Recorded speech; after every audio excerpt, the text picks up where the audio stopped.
এই জন্য আমরা বারবার আহ্বান জানিয়েছি ডক্টর মোহাম্মদ ইউনূস সাহেবের কাছে, স্বরাষ্ট্রমন্ত্রীর উপদেষ্টার দায়িত্বে যিনি আছেন, বহুবার এ কথা বলা হচ্ছে যে ওদের বিভাগটা আলাদা করে দিন।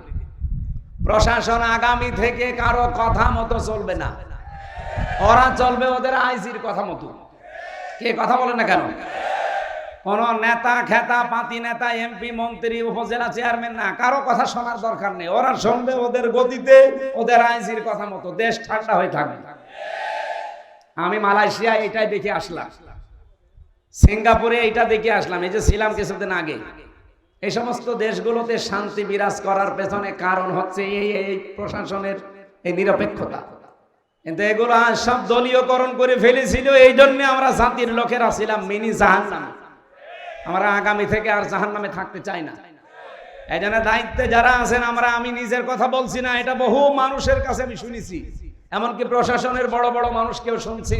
তারা বলছে এই কথা মানুষকে জানান, ওপরে যেন বলে যে আমাদের বিভাগ আলাদা করে দিন। আমরা কোন নেতা খেতা পাতি এগুলোর কথা শুনি চলতে চাই না। আমরা চলবো আমাদের আইজির কথা মতো, আমাদের বিভাগ অনুযায়ী। দেখেন দেশের শান্তি হয় কিনা। মালয়েশিয়াতে যে শান্তি শুধু এই কারণে, এটা আমরা চাই কিনা বলেন তো? এই লক্ষ মানুষেরা একটু হাত তুলে জানান দেন তো সরকারের কাছে, এটা চাই কিনা? প্রশাসন থাকবে আলাদা, ওদের বিভাগে আলাদা। কথা বলেন না কেন?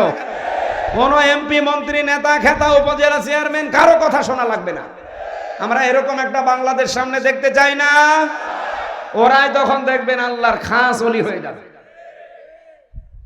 প্রশাসনের জন্য মন থেকে মুসাফির অবস্থায় দোয়া করছি। নিজেদের বাবা মা, আত্মীয় স্বজন ছেড়ে যারা বাংলার বিভিন্ন প্রান্তে আমাদের জানমাল, ইজ্জত, আবরু হেফাজতের জন্য দিন নেই রাত নেই 24 ঘন্টা ওদের ডিউটি। বাংলাদেশে একটাই বিভাগ আছে যাদের কোনো ডিউটির শেষ নেই। 8 ঘন্টা না, কে বলেছে? ওদের 24 ঘন্টা ডিউটি।